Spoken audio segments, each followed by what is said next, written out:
And just keep going with that, just a little bit more. Now look up, I want you to look up there while I got this working. I'm wearing something on my head called the Melon headband, and I've been using it for a year. It's made by a company called Daiquiri. Daiquiri develops smart helmets for industry and the military, thought control interfaces. I'm fascinated by the human brain because I teach them, and so I think to understand how to teach brains, you should understand brains. And so for years, I've always wanted to be able to see inside a kid's head, to see if they're really paying attention, to see if they're really engaged. And for the first time, it's possible. So I'm wearing this headband, and it's connected by Bluetooth to my iPad. And up on the screen up there, there's this little dot. See that dot? Now, when I'm focused, I can get that dot up into the target zone. If the screen turns green, I'm focused. I have ADHD. Could you tell? And I'm medicated, but it doesn't help that much. What I've learned is that ADHD is actually my rocket fuel if I can learn to mitigate some of the extremes and have a life. I can have a life, and it was teachers that were like me that taught me how to manage. And now I think that's my rocket fuel. But how do I manage that? So as I'm looking at this screen here, trying to, in fact, I think I could probably aim this a little bit. Let's go a little crazy and change this a little bit. Move it this way, and so you can see a little better. I don't know how well you can see that. Maybe if I just turn this one off. Is there a way to shutter the projector so the projector is off? Just for a minute, is it possible just to make it sort of go dark? Okay, thank you. And this is a little pocket projector that I travel with. It's like $240, 2-hour battery life. And so if I'm a PE teacher, I can connect this to my iPad, walk around, and I am a projector. I love that I can be totally portable with this, and it works pretty well. It keystone corrects pretty fast like this. All right, so right now it's in poor focus. Now I'm going to try to focus. I'm going to set this thing up now like this, a little bit like, okay, so I can be freehand. Okay, it's that dot. Now I'm going to try to think it up. I'm going to think it up.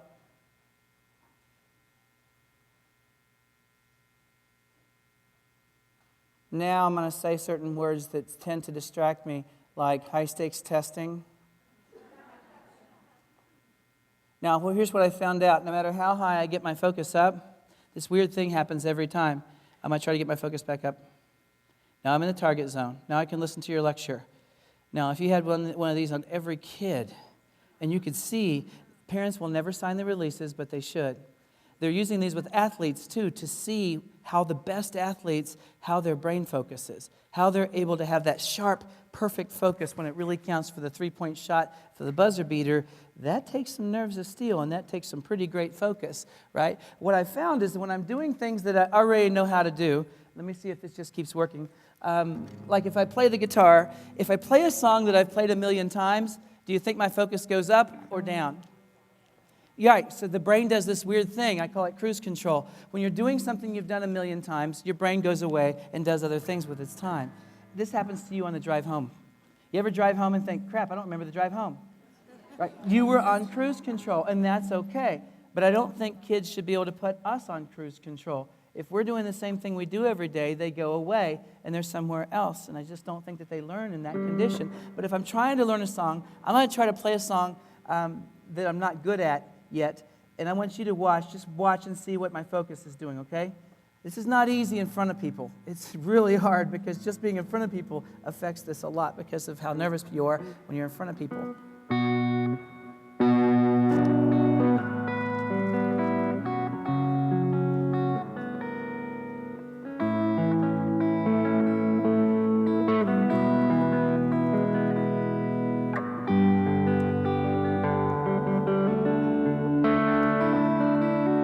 What's it doing? Is it doing anything? I find when there are moments in the song when I'm on that edge of challenge, something I can almost do, my focus is best. So you teachers that are like keeping it hard, but not too hard, there's an optimal place. Csikszentmihalyi, there's an author that wrote a book called Flow. Flow is the state where you lose track of time. You flow. You know these classes because they're over and you think, crap, it's over. Those instructors know how to do this, to put kids on that wave and keep them right up there in that optimal place between challenge and I can do this, right? You go too far, they get frustrated and go away. Not far enough, they go to sleep or they go on cruise control, right?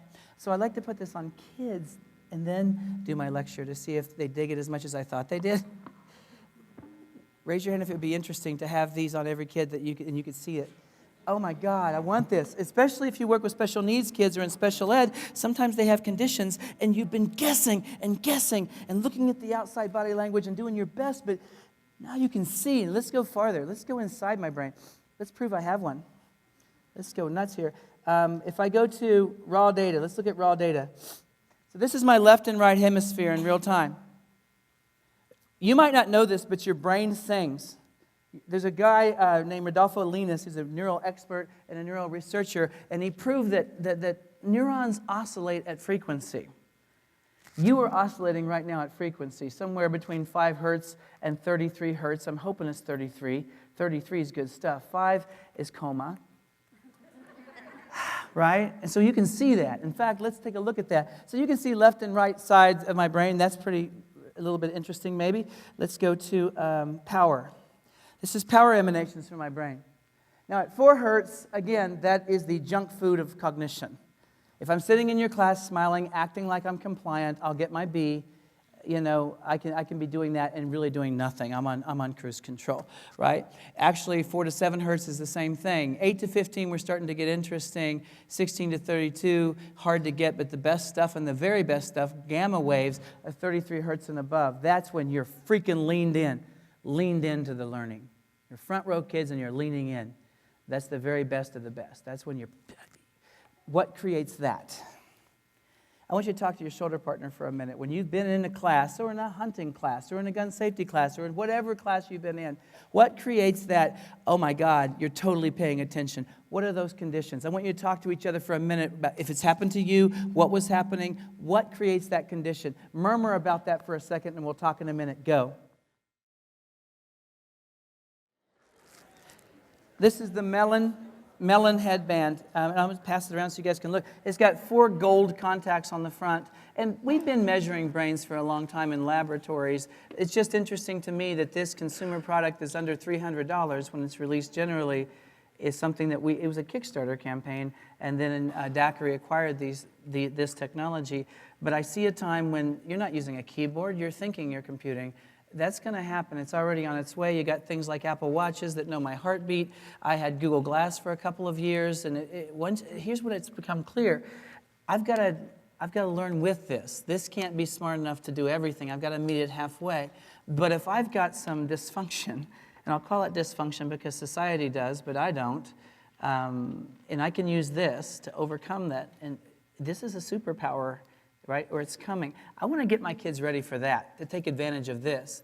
There's all kinds of this stuff coming in, so I pass that around so you can feel it. There are not very many of these in the world that you can actually touch or mess with, but I want teachers to have them because to me, it starts with this. Connecting with lost learners means first, who are my lost learners? Sometimes we surprise ourselves and we find out the ones who look like they're paying attention, they're the most far away.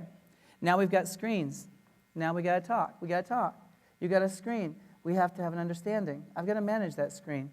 Now, I'm not going to say close your lids because you're going to spend the rest of your life in the future. That would be educational malpractice. But I am going to manage the device. So you've all got a device, right? So I make rules. Here's the rule. If what you're doing on your screen goes with what I'm saying, if you're going deeper than I've asked, good job. If what's on your screen has nothing to do with the instruction today, you're dishonoring the learning and I will take your device. If you see her do it and don't tell me, I will take yours. Now let's get busy. I don't have time to play. I control and manage the device for a reason. I have ADHD. I got to be honest with myself. I know some things about the brain research on multitasking. Raise your hand if you're a multitasker.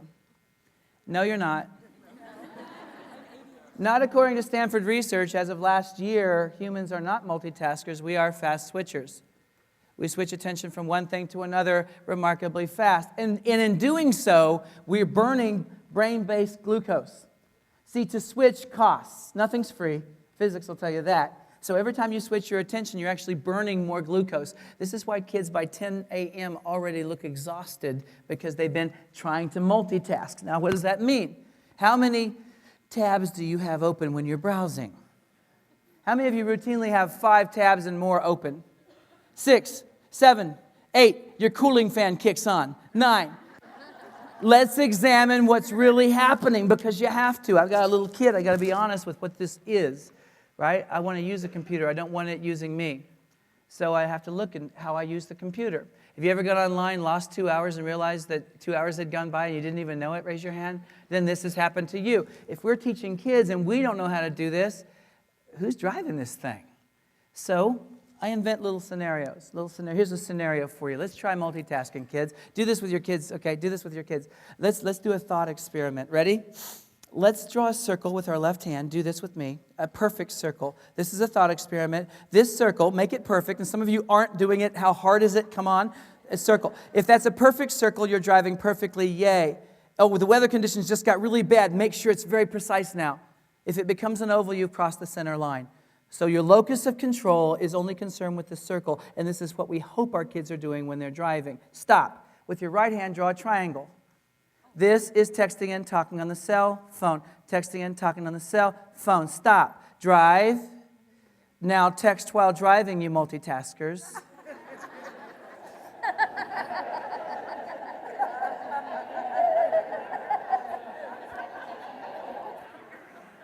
Would you want to meet that head on in traffic? So here's what I teach the kids. Kiddos, listen, I'm going to have to do some foundation stuff with you. It won't be sexy. I apologize. But once we get the foundation done, we can run, baby. Okay? So stay with me. And I'll say lids down. Lids down? Yes, because I know what the research says. The minute I look at the screen and you, 60% of my attention just went to the screen. I don't care what's on the screen. If it's interesting, it's even worse. So now I'm giving you 40% of my whole attention, and I'm not the best when I'm giving 100%. So yes, I'm going to flunk the test. I love you enough to not let you do that. You're welcome. And I'll apologize to them, but I'm going to say, I love you enough. We're going to do screens down. I call it sharking them. Right, shark it. Bring it down to 3/4 and give me your full attention. Why, Miss Frank? I can multitask. Sweetie, shark it. Okay, thank you. And it's fun to say shark it when you're mad anyway. Shark it. Yeah. It feels like up yours. Shark it, shark it. So what I'm doing is I'm giving you that primary instruction, the foundational stuff, and then, yes, we can go crazy. So once we get the foundation out of the way, the expectation, the deadline, blah, blah, blah, now when we go lids up, guys, I want you to go deep into the research that we've talked about. This half of the class, the brown recluse. This half, the black widow. Prove your spider is the most dangerous. Okay, cite your sources. Ready? On your mark, get set. And I hold them there, baby. If it's iPads, we flip them, right? And so I'll say, okay, on your mark, get set, go. Now, I just became the Jake brakes to your wonderful diesel digital engine. Focus, focus, focus. Back up to speed again. See how I did that? I don't think there's a transmission. I think they're going 1,000 miles an hour and sometimes in the wrong direction. So I don't have a problem with that. And kids are cool with that. It's when we think that it has no place or it's a distraction. If you're thinking that, then you're not driving it. Yes, it is a distraction if there's no driver's ed. So I don't care what you do, whatever those practices that you have are, you're helping kids learn how to manage. And if they have ADHD and they have everything that ever happened on their lap, God, it's like crack for them. It's like crack for you, probably. Right? So how do we manage that? And it's a daily learning thing for me. I had a teacher yell at me one time. I become the lightning rod for teachers' frustrations with change. One of the teachers yelled at me. She said, I hate the iPad. I said, why? I don't know what the kids in the back of my class are doing. I said, get up. Kids passed paper notes. We didn't ban paper. Get up. Or start using Google Docs. How many of you are using Google Docs with your kids? Don't you freaking love this? You're the air traffic controller of research. I can see all the planes in the air from my desk. I love me some Google Docs, And yes, I'm going to walk around the room, but from here, have you noticed, too, that some shy kids who never do anything in front of people will be rock stars in the Google Doc? Because they're allowed to be back there and be quiet, be shy, be themselves. And yet here, when I see something that can do that, I'm going to use it every time. I'm looking for ways to make the back row into the front row, if I can. Those are where my lost learners live. So I want to find them. Here's another strategy, and it's nothing, guys. It's MacGyver, but I'm going to give it to you anyway. I do this all the time. I collect warehouses of resources, and I'm not good. If I like you, I'll tell you what I know. If I love you, I'll tell you what my network knows. The smartest person in the room is the room, right? Once I started believing that, my life changed a lot, right? So I'm connected to all these people. What can I do with that power? I've got all these kids that have all these needs, and I have no time. I don't have time to pee, much less be on Google looking for stuff all the time. I wish I did, but life isn't magic. I go home, I'm taking care of baby. I got no time. I'm a one-handed computer user at best at home. And what my infant already knows is this is competition. This is competition. He gets mad at this. I've got one of these on a little tripod so I can hold him. Goes in my bed. Okay, this is my job over here. I got to do this too. Daddy's got to make money, but Daddy's got to take care of baby. And I'm torn in the middle of all of that, right? So I do it for 15 minutes and then it's done. Then when he finally goes to bed at 3 a.m., I'm so dang tired I don't get the thing done. It's hard. You've got to manage that time really, really well. If you're using an iPad and holding my son, if he can, he'll kick it off the chair. He knows what it is. It's somebody else trying to get attention. He already knows. I'm watching this. Also, my 9-month-old does not use an iPad yet or an iPhone or anything with a screen, because my research says that when kids are that little, they're still developing spatial understanding, and if you let them use a screen too soon, they see flat, and they don't ever fully get depth. This is on purpose. My wife and I do a lot of research because we're old and we better keep up with this mess, right? So we're starting with analog. We're starting with analog books. Stuff made of paper. My wife has a whole lot of them, right? And we read to him. The first thing he does on an iPad will be a book. We're going to translate from over here to over here. I call it tradigital parenting. Tradigital, right? It's traditional and digital. And little by little, if he plays the first game he's going to play, will be a learning game. I'm not letting him do recess on iPad, not. Because once he defines that as a toy, try to make it a tool again. I dare you. And it all starts in the minivan. In the minivan, you bought the one with the DVD screens, didn't you? And they're watching Frozen for the 200th time. And you like that just fine because they're quiet. If I hear that song one more time, I'm going to pull over and kill somebody. Now, don't confuse that with an iPad or a computer. A DVD or a television is a push technology. It pushes stuff at your kid, but it doesn't pull them in. Right? Anything with internet is push-pull. It pushes stuff at you, and it asks for your opinion, and it pulls you in. I was talking to my little niece. They bought a big screen TV at her house, and she's all excited about the big screen TV, and she's behind the TV messing around the wires. I said, "Sweetie, what?" She said, "Where's the mouse?" At her age, she expects to interact with her media already, right? So this is interesting stuff. Now, do I want my kid to be good at this? He better be. He better be, because he's hunting. He's hunting for success and a future. Right? But he's not going to do that by giving himself recess. And I find that a lot of kids, if you leave them alone, they'll do 90% recess. No, let's be honest. 95% recess, 5% work with their device. And I think a generation got past us when we weren't driving, and we used it that way, and they got used to it.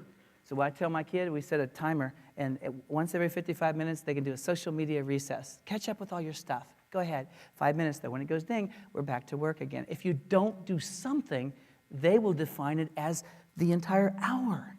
My son went to KU. I had a deal with him. I pay for A's and I pay for B's, but I don't pay for C's. He got 2 C's first semester. I sent him a bill for $800. He sent me a text. "Are you serious?" I said, "Did we talk?" "You're not a C student. What happened?" He said, "Well, in those classes were boring. I couldn't stay off Facebook." I said, "Was it worth $800 to you?" "No." "You will work. I don't care where, and you will pay me back if you want to go back to school. I got to be a jerk." Why? He has my brain. That kid's going to have to learn to use that brain and actually get work done. Have you ever gone into business and the girl behind the counter, she gives you the hand because she's busy finishing off her text? She's like, LOL. Oh, man. So something happened right there. See, she didn't learn manners, etiquette, right? We got to teach our kids that. If there's a person in the room, you pay attention to the person in the room. These are called soft skills, right? You could have brilliant kids who get fired over and over because they can't talk to a human being. Eye contact, shake a hand, you know what I mean? We can't let them just be in one place. We've got to teach them those digital, both kinds of skills. I want them to be the best at this and the best at this, right? Balance. And I love you teachers that pull out the technology when you need it, and you close the lids and you make a diorama out of a cheese box. Awesome. Awesome. That's tradigital, right? My wife did this with her kids. When they need to know something, they get them out, right? And she's good at the management part. These kindergartners holding MacBook Pros. They never drop one because they hug them because she taught them the care and feeding of, right? When I go to inner city Detroit, we gave iPads to the kids. We didn't just give the iPads to the kids. We had a graduation ceremony, and the kids came across the stage, and we handed them to them like they were the keys to their future. So they would value that, as this ability to do something that other schools can't do. So the families would say, "Oh, my God, that's important, I think they need to understand. It's an unfair advantage to have that. Do something with that. I make my son pay rent on all of his technology. We imposed this in high school because he was playing. All he was doing was playing. I didn't buy that for his entertainment, right? So I imposed the use lease agreement. It's not money. Once a week, show me something mom or I are proud of, or we take it away from you. He did not like this. I do not care. I'm not in this to be liked. I'm in this to raise a son that gets out of my house. I think we should have a use lease agreement with kids. Show me that's good for you, or you can do it in paper. Let's say when I'm wearing this thing and you can see my brainwaves, guess what? Some kids, if you play music, theirs goes up and stays up. The kid beside him hears the same music, theirs goes down and stays down. Every freaking brain is different. So how many ways can we make class malleable? Can we make exceptions? I also find that some kids, if there's any sharp noise at all, theirs goes down, stays down. There's construction going on in the school for 6 months. Why is she tanking the test scores? Starting to think different about environment. Not technology, just simple, the soundscape that you hear, the scentscape that you hear. Scent is a powerful thing. The olfactory gland is one of the most powerful things that we don't think about. I do a lot of association things. For instance, on test prep day, it's always apple cinnamon Glade plugins. Kids come in and go, They know, their brain already knows, test prep. They associate that forever. I'm doing that. I experiment on my kids and I don't ask, I just sneak and do it anyway, right? If you smell pumpkin pie, we did well on the test. This smells like pine sol, you can do better.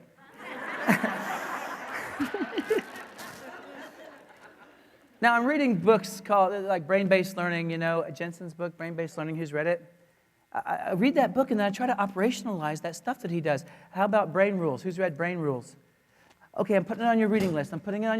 Brain Rules. It reads really fast. It's a really great book. It's also an audio book. Brain Rules, Medina's work. This is all about how brains work, but it's more to the teacher. Less PhD level and more what can you do tomorrow. And there's a whole lot about movement. We are still biologically upper Paleolithic hunter-gatherers from a software point of view. We've not had a software update since we were upper Paleolithic hunter-gatherers. What did we do? We moved all the time. We hunted. We didn't eat a lot of fat, ate a lot of lean, right? We weren't real big. And we had to live by our wits constantly. We're learning machines. We're designed to learn now, right? In real time, in real context, right? So it's almost like we took our kids down into a rabbit hole and taught them life in an abstract, when we could have taken them upstairs where the real grass is and taught them what grass is, what predators are, and all of that. So whenever we do project-based learning and we simulate the world, not just simulate, maybe we connect to it. Darn, I wish we had software that would let us teleconference with people anywhere in the world for free. I had people from MIT, Berkeley, NASA. I've got 100 people on my Rolodex that will answer a phone call, a Skype call, and they're on my board. I don't overuse them. These are authors. Daniel Pink answers the phone. He charges $10,000 to come to your school for an hour, but he'll answer my phone call. Now, I collect that. We can all do that. You've got Google Hangouts, you've got Skype, we've had all this time. Before the year starts, I think through the things I'm going to teach. And then I think about the best person to put on the wall. Sometimes that person isn't from NASA because I don't have anyone yet. So you pretend you're from NASA and I have you sit in front of a poster of a rocket. I email you a script, right? Make sure you say this and this and this. Then when you say it, because you're a stranger from somewhere else, then the kids go, apparently it was all about Goddard and the way he started. I said it 1,000 times, they won't listen. You say it once, stranger, and you're the almighty Oz. For some reason, it freaking works, right? Here's the other thing I want kids to do. The kids that are building this Godium here, I'm proud of them. This is 3 kids in a wood shop in Ness City, Kansas. And Ness City is a tiny little city. Tiny. There's a hotel, you don't want to go there. It smells like feet, butt, and lost hope. And there's one other place called the Elite Suites. That's where I stay. The Elite Suites is this rundown house hotel. It's a house. The hunters stay there. The highway guys stay there, and I stay there. So it's a fancy place. But I love the kids there. It's out in western Kansas where teachers will try anything. They got a baling wire mentality. If it works, they'll give it a try. They're practical people. I love going out there. I go out there a lot. I run into this shop teacher, and I told him about this. I said, can we do an entrepreneur thing? I know it's not in your curriculum. Superintendent said, do it. So when I buy one of these, that $130 goes right through the school office and straight to those kids, and they get a check. See, I cannot believe we let them do that, but we should let them do that, right? So then I told him, man, I want a stool. I want a stool to sit on behind the Godium. Can you make me a stool that fits inside the Godium? They invented it yesterday. Find it on Twitter. It's 2 pieces of wood that slide together like this. The little top goes on top. I got a stool. They got a product. I built them a website to sell their Godium. I said, boys, how you like the website? Oh, it's awesome. I said, it comes down in 30 days. Replace it with your own. We don't know how. Don't bother me with trifles. 2 days later, they got a website and a business plan, right? Now, I'm looking at this as an engine, right? To get kids motivated, to get kids proud, to give them a little swagger. What grade? Are they in school?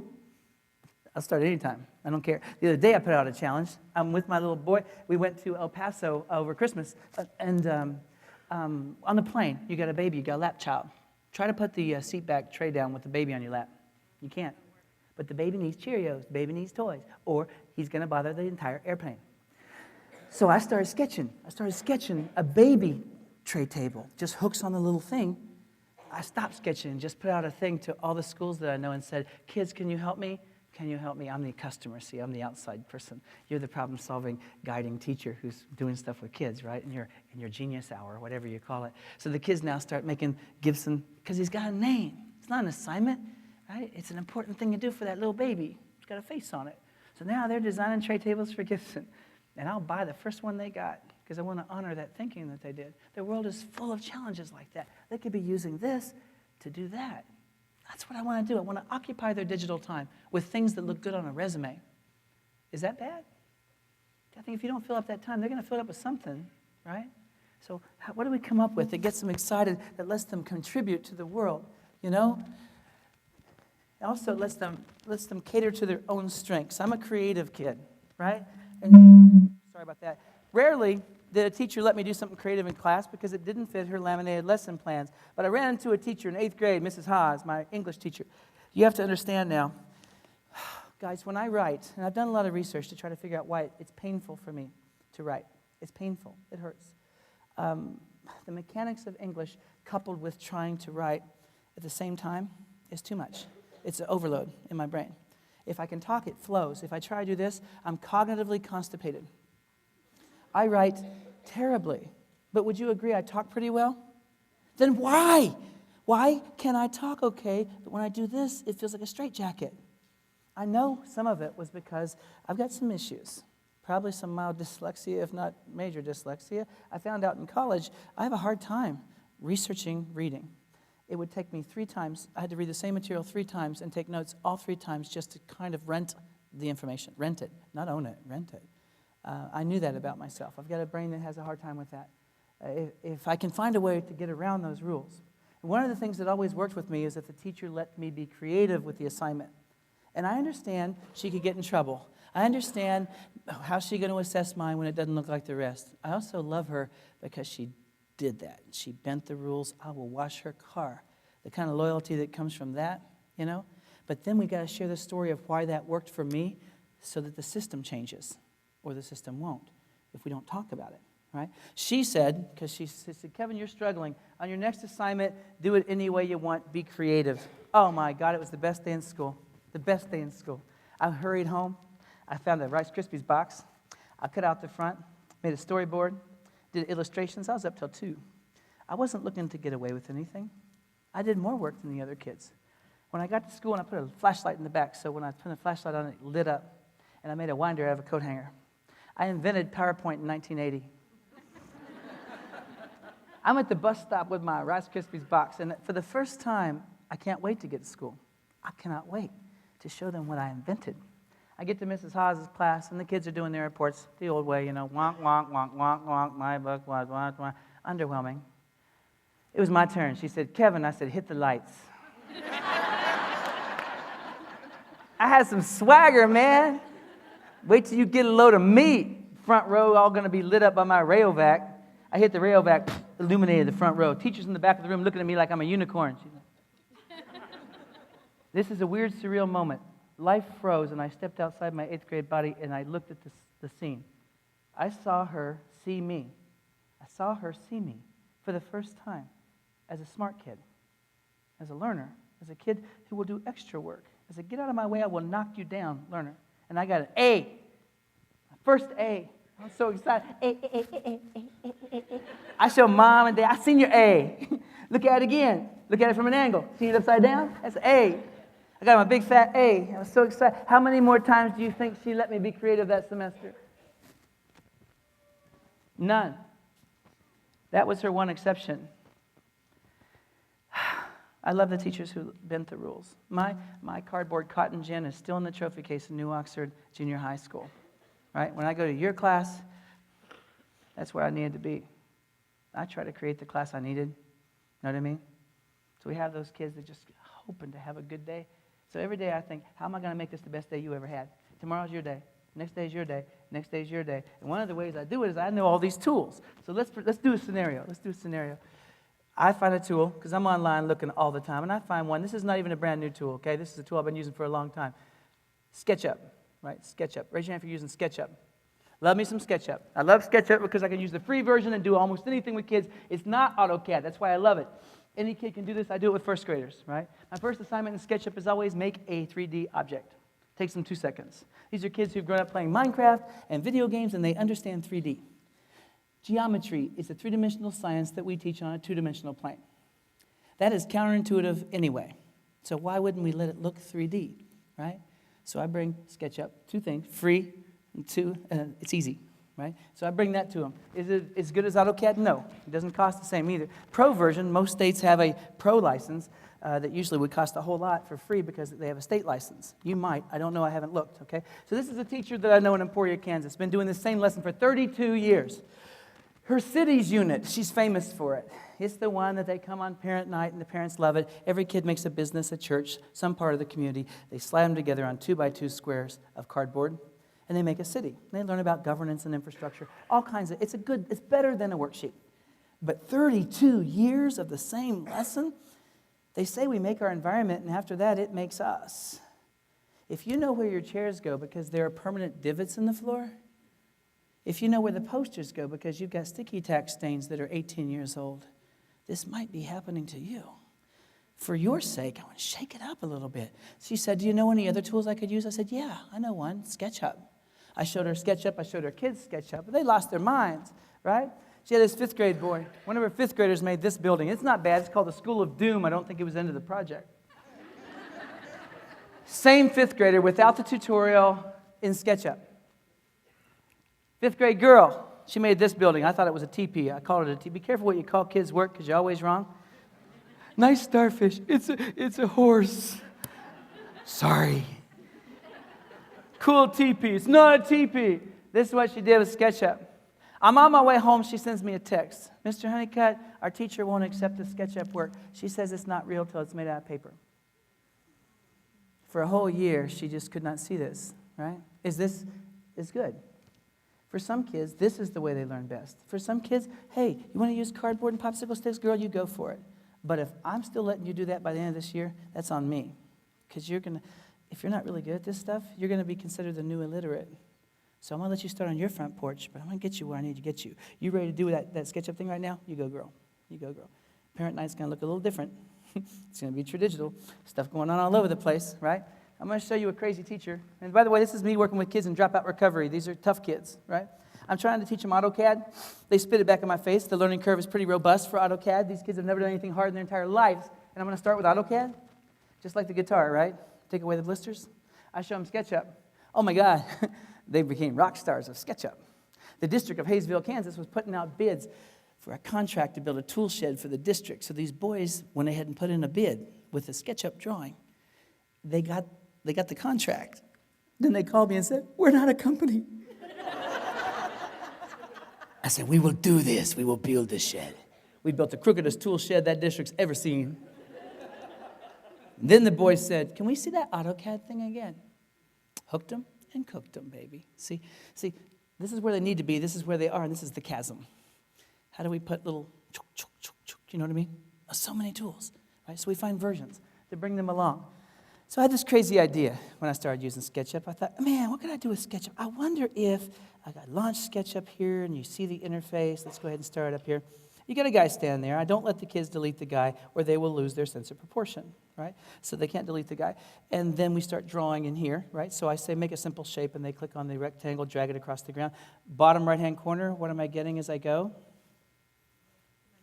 Yeah, math and measurement. God, I wish that was in the standards. That'd be awesome. So I let go, and when I let go, it pours a concrete slab. That's when the boys go, oh my God. Concrete slab, right? All they had to do was let go of their mouse. Anything that you want to get rid of, you just click edit and click delete, and it's gone. Want it back, edit, undo, and it's back. Guys, this is Word. It's not hard. So we're doing dioramas in the elementary. Why not? Right? You want to use cardboard? You can. You want to use Sketchup? You can. Either way, it's due Friday, and I'm not telling you how to do it. Do I know how? Yeah, been using it a while. Here's what I'm going to do, though, see? I got a little girl in my class. She needs a rock star day. She's never had one before, sitting in the back row, right? Let me find her. There she is right there. She's a great kid. So I got a relationship with you. I worked hard on it, right? So I say today, can you help me? What do you need, Honeycutt? I'm old, and I have to use this software. I'm a little embarrassed. Can you learn it and show me? Now, I've been using it 7 years.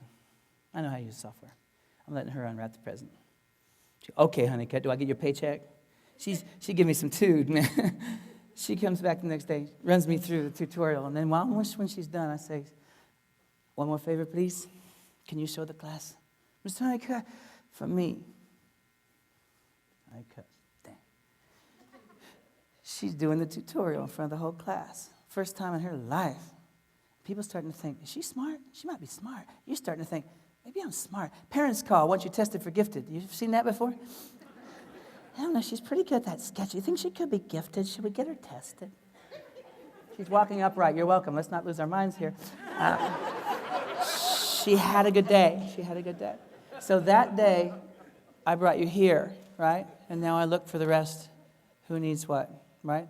Anytime you got a storyteller, you got a potential author. If they can talk, they can write. There's a way to do it. Dragon dictation, yes, it used to cost $100 on a PC. Free now as an app.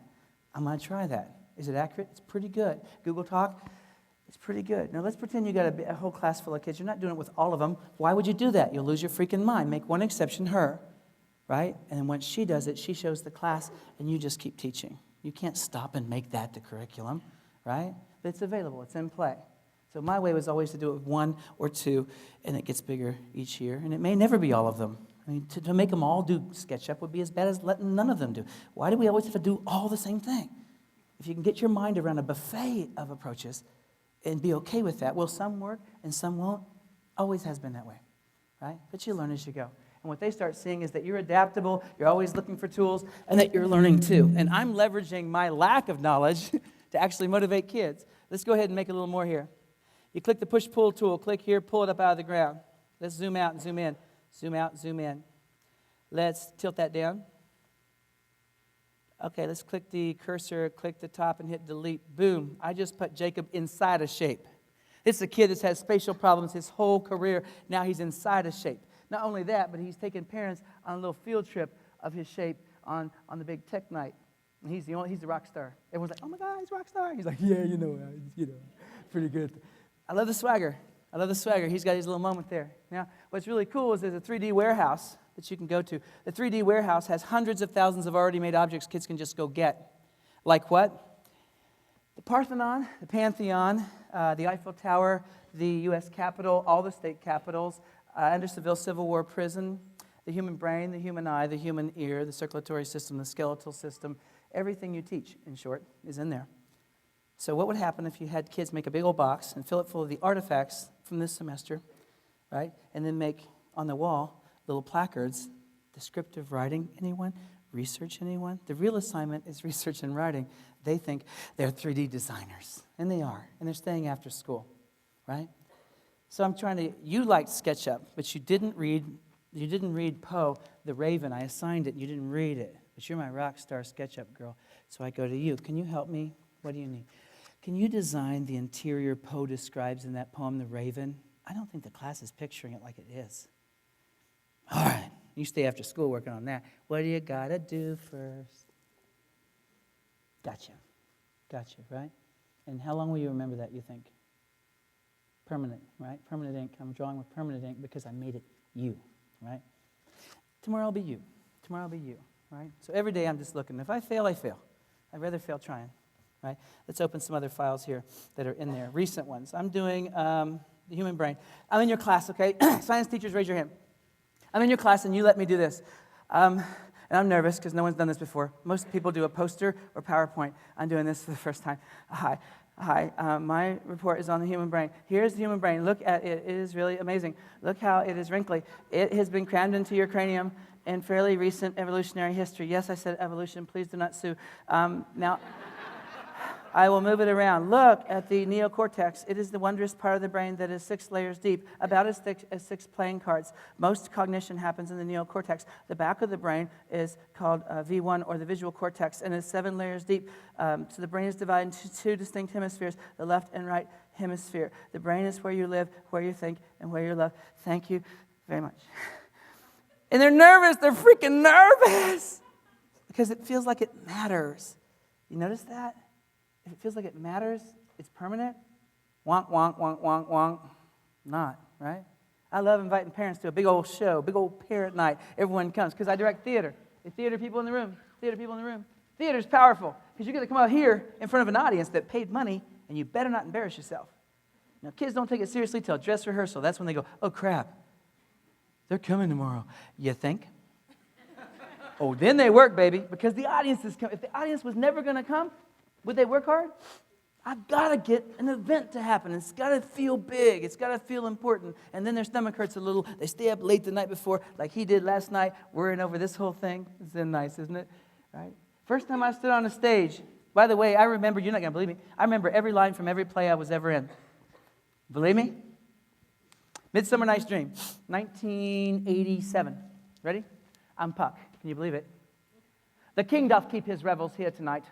Take heed the queen come not within his sight. For Oberon is passing fell and wrath, because that she as her attendant hath a loved boy stolen from an Indian king. She never had so sweet a changeling, and jealous Oberon would have the child knight of his train to traipse the forest wild. But she by force withholds the loved boy, crowns him with flowers, and makes him all her joy. And now they never meet in grove or green, by fountain clear or spangled starlight sheen, but they do square. And all their elves for fear run into acorn cups and hide them there. That's a long time. That's permanent because there were stakes. There's an audience. I don't want to give their money back, right? It mattered. Emotion cements learning. Emotion is the glue. How you feel at the time of learning is forever associated with the learning. If I feel stupid in your class, every time your subject comes up the rest of my life, the first feeling I get is stupid. It happened to me. Any of you know what I mean? My dad taught me to work on cars by calling me a loser and cussing at me and throwing wrenches. He's been dead a long time, but every time I work on a car, the first feeling I get is that dread. I got to shake it off, right? So I want a kid to feel powerful in my room. I'm going to give him different ways to do that if I can. I showed this idea to a 5th grade teacher in my district, this idea of using Sketchup to let kids build their own museums, and she's crazy enough to try it. This is Kim Herron, one of the best teachers in my district, and I want to show you what she did with these kiddos. Make sure my volume. Ooh, Sweet Home Alabama. There's my ADHD. Here we go. Let's see what she... To learn about civilizations, and our teacher, Miss Herron, thought it would be fun to make a museum, virtual and real. When she had first told us this, we thought she was crazy. We got to vote on what we really wanted to be. Listen to what he said. We got to vote on what we wanted to be. Not be lectured about, be. She used Lulu, which I'm going to talk to you about. Lulu, self-publishing online to let the kids be authors, copyrighted authors, legal copyrighted authors, just by using this. Listen to all the things these kids got to be. I was an archaeologist. I was the architect, Cartographer, author, geologist, my group was South Central America, medieval Europe, ancient China, ancient Mesopotamia, Greece, India. ancient Rome. I don't think learning should be inside 4 walls, inside one textbook. How does she get along with the other teachers in her building? And why do we laugh? Most good school innovation dies of domestic violence. The first few years she did this, she was hated by my colleagues. I was hated. All I was doing is trying to do the best for my kid. I didn't have time to explain why. I just wanted them to trust me. Here's what I want. I want every school culture to be kind. You trying something new this year? I got your back. If anyone's talking you down in the faculty land, I got your back. I know this man. He knows what he's doing. I might not understand, but I will not judge him. That is unkind. And we're not building that kind of culture here. So shut your pie hole. It's got to be that, y'all. We can't fight for not doing it. You know what I mean? There's going to be people who are nervous. I get it. But you can't be snipers. These people are working with children. Come on. I'll lift you up, right? I'll do something different than you, and together we'll be great. Like a community. We'll wrap that community around these kids. You're great at this. I'm good at this. You're good at this. We'll all have something. It's something we can all do, right? So I want you to hear what the kids say, what the parents say. We could not get excited about going to school, and he would drag his feet out the door every day. And last night, it was 7:30, 8 o'clock. I finally had to come pick him up. Wait a minute. First of all, I got the story. You're welcome. You've done cool things too, and you didn't get the story. Do not let that happen again. If you die in a car wreck on the way home and I can't prove you were amazing, shame on you. We're the first generation of people that can send ourselves into the future. Your great-great-grandkids can know what you did unless you don't do this. They're going to guess. Everything you've done, you're not putting it down anywhere? Come on. My mom's in her 70s, and I'm like, Mom, I need you to have a YouTube channel. Why? I want Gibson to know you. I love you, Mom. I want you to live forever, right? You crochet. You do these beautiful things. I want him to know you. Just talk to the phone. Record it, please. I want evidence that you were here. Why would you do that? Because you can teach kids this too. If you're journaling what you really care about, not what you look like. See, I have a problem with selfies. I do a lot of selfies, but see, selfies, if you think about it in popular culture, selfies are about how you look in image, the shallowest part of human behavior. I see 13-year-old girl has this.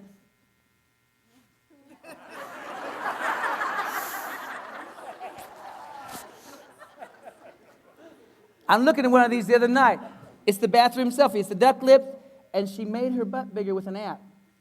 But when she made her butt bigger, it bent the wall. Girl, that butt's got some power, man. It pushed the wall. It affected physics or something. Now, why does this happen? This happens in the absence of mentoring and coaching. It's the Wild West. It's the Wild West. So I've been advocating a different kind of selfie called a soul selfie. Hashtag soul selfie. Look it up. Soul selfie. I started this, okay? Here's what you do. Hey, kids, hold up your device and talk to it like this. Hi, I'm Kevin Honeycutt. I'm a speaker. I travel around the world and I talk to people. I'm tired most of the time, but I live to make a difference, and I live to help teachers do things that will open the learning cell doors for kids who are trapped. That's my soul selfie. Stop. And I publish it. I just told the world what I stand for, not what I look like. That's a start. Do it every day. Every day. That's the building. That's the building of an account you can draw from later on. Scholarship committee is going to like that. Do that instead. Digital placeholder behavior, I call it, right? What do you believe, team leader? Talk about that, team leader. Scholarship, it's between you and him. His stats are slightly better, but look what you did. I'm giving the scholarship over here because I know that guy's going to get through his 4 years and not make headlines the wrong kind. You know what I mean? That's smart, right? Leverage. My son's a writer, but he wouldn't share anywhere. Not on the record. Like Emily Dickinson. She died unknown with a trunk full of brilliance. She was famous after she died. I say to kids, don't be a secret genius, right? Share. And if I don't do this, they won't do this. My son would not share his writing. I said, Ben, why won't you share your writing? Someone will steal my work. I said, you should be so lucky. You're not that good yet. Someone might say something. I said, someone might. What are you going to do when that happens? We better teach this. We better teach this. There's always going to be trolls. What do I teach my son? You publish something, you take a chance, you put it out there. Someone says something bad to you. Number one, first thing to do, look for their body of work. If it's nothing, they're not your equal. Ignore the ignorant. Persist. Everyone has critics, right? If you're constipated and paralyzed because you can't face a possible critic, you're done. Can't be that, right? Let's start building your body of work. He published one essay online, the first essay. Someone on the writers' forum left a comment. He got angry. Dad, come here. Look what this jerk said. Here's what the jerk said. What are you, in second grade? Learn to spell. He was mad. I said, is he wrong? No. But I'll tell you this much. I will never be judged for something as inane as spelling. I want to be judged for the content of my work. I'm so glad I left that comment.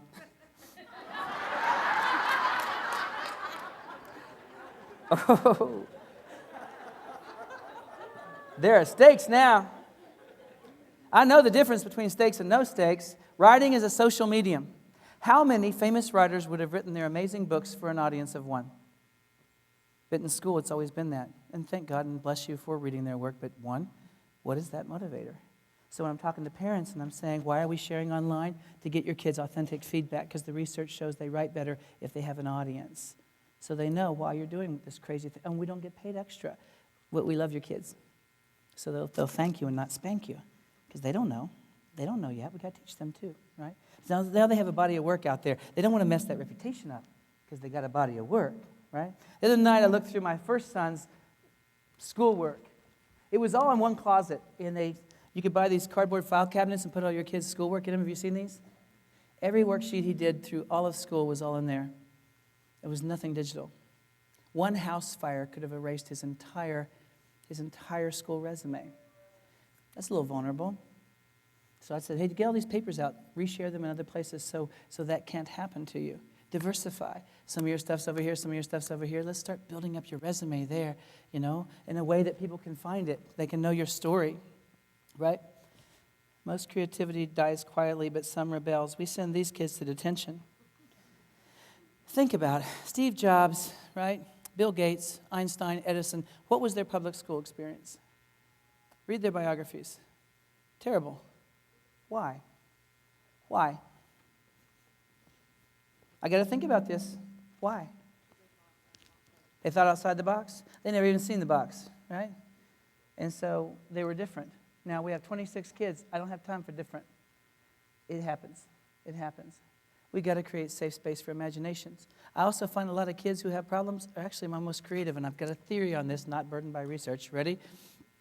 If I'm precluded from normal school society, then I never bought in, and I never sold out, and I never subscribed, and I didn't conform. I have this very unique purview. That's where your innovators come from. They don't know they can't. A guy in Shanghai told me in the airport, are you American? I said, yeah. I love Americans. I said, why? You don't know you can't. You just do. I was all like swagger. I'm like, yeah, America, yeah. Then I started thinking, is that still us? Is that still us? We started focusing on tests so much. Are we still that? Our birthright's creativity.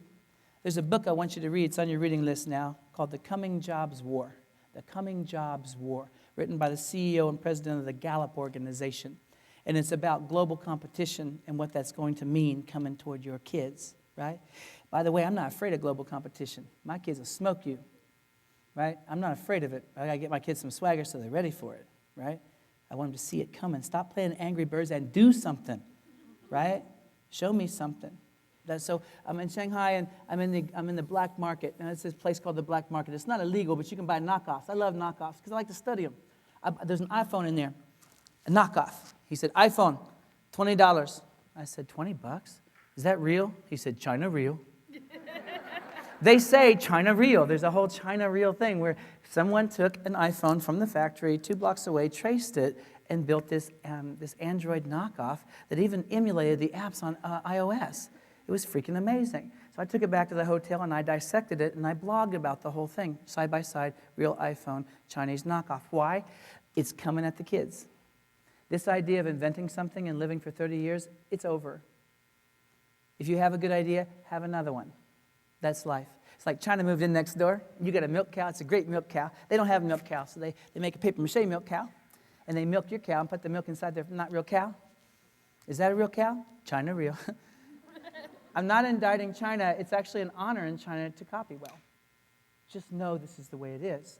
I want kids to see that, understand that, and get ready for that, right? If you build an app, young lady, let's keep going. What's 2.0? Which phone are we on now? Is it still the first iPhone? No. You're on 6 Plus now. Things keep changing. And by the way, you writing teachers, you've been teaching this the whole time because you make kids revise. Writing teachers, where you at? I love you and I hate you. I love you and I hate you. Because you make me revise. I just want to be done. You heard kids say this, I'm done. I'm done. Don't blame them. We did it to them with worksheets. I'm done. Success is not about done. It's about do it, then take it apart, autopsy it, do it better, and just keep doing it. That's how you build success in anything. Sports, anything. It's iteration, right? So when they're doing one worksheet, it's hard to iterate a worksheet. So if you're doing real work that has a real product, right, at the end of it, and real stakes, and people are coming in to see this. And I want this to happen here. I want to come to your district, to the gym on a big day when the kids are showcasing these amazing things they did with you guys, like the Antiques Roadshow, and they're showing off these awesome things they built. And they're talking about what they learned, and you stand back there going, You ever have a good day in the classroom and you're sitting back going, it's freaking working? You don't want them to see. You're like, you're all goofy happy, right? I want that stuff to be in this big showcase that you guys do. And you probably already do that. I just want to make sure you videotape it and you share it so people can find it and see it. And kids can't wait to be in your class next. So I was talking about multitasking before. And as we're working with kids, I'm looking at my clock here. Am I out of time? I have 5 minutes. I always have 5 minutes when I ask that question. All right. I'm going to talk about this because this is Stanford University now. I go to the Learning in the Brain conference because I try to relentlessly understand brains. I also have, I don't know if you guys use Google Alerts this way, but I have Google Alerts on the things I'm trying to learn. So if you go to Google Alerts and set up an alert on anything you care about, put it in quotation marks, Google will search for it 24/7 and send links to what it finds to your email. You have dogs in the hunt. So what are some of my Google Alerts? Free tools for teachers, free classroom software. Then I have brand new invention. That's in there. You know why? Something new is invented. I want to know right tonight. So let's pretend I have brand new invention, and you're blogging about your brand new invention. I know within the hour what you built. By the way, I have a Google alert on all my kids and my wife. If I had a 16-year-old daughter, I have a Google alert on any boy she dated. I have a Google alert on all our schools. You talking about my school? I will know within the hour, and I will be getting with you. Right? I watch my own back online. I teach kids this too. When they do this to their own name, what they start finding is stupid stuff they forgot they published. And they start cleaning that stuff up. Google Alerts is my favorite tool almost no one is using. Please, use that. Let me give you a little experiment here. Social media experiment, okay? I'm going to go over to my website. My website, I'm going to go to kevinhoneycutt.org. kevinhoneycutt.org. It looks like an ADHD nightmare. It looks like, if it ever loads, boom, boom, boom, like this. Okay, everything I've learned for the last decade is all on one page, and I'm always rebuilding this page all the time. But one of the things I do is, let's say that you say, Kevin, I need some stuff for TMH and EMH in my classroom. Right? I need some stuff. I don't know anything about it. I'm an art teacher, but I know all these people. So I ask your question to the Eduverse, right? And I ask it on Google+, and I ask it over on Facebook. All told, 70,000 educators worldwide see your question. You're welcome. And then I have them all go to one document and put all their best stuff in one place. I'm building warehouses of resources. So someone asked me one time, Kevin, what are the best pre-K tech tools? Well, I know some, but not a lot. So I build a Google Draw document, and I invite people. So I put two things on this page. I always put two things so it doesn't look like I'm shoplifting, right? So I'll say, please help us build this amazing list of, let's just do it right now. In front of you, let's just do it right now. So I grab that link, and I'm going to go back over to Twitter. Let's go over to Twitter. This is why I do this mess, okay, in the first place. So go over to Twitter. And I got to use positive language. Please, caps, help us build this amazing list of pre-K tech tools, exclamation point, link. Okay, now let's go back over there because some of you probably went there. Let's see here. Sorry, I'm slow. Kevin, this one. No, that's not it. Sorry. I just did this Star Wars class with cardboard. It was so cool. Okay, but I get back over to Twitter now. Let's just get rid of some of these links. I'm doing Amelia Earhart in cardboard right now, too. Okay. Oh, it's a koala, baby koala. Okay, so I'm going to hit this. Okay, I hit this. When I did that, it just went to those people who are following me, which is 46,500 people. I just asked you're welcome. I love you, so you're welcome. Now I'm going to go back over to my homepage, and kevinhoneycutt.org, and see who's on the page, because no one was there before. It was a ghost town. No one had been there since the last time I asked the question. Now let's see if anyone's on the page.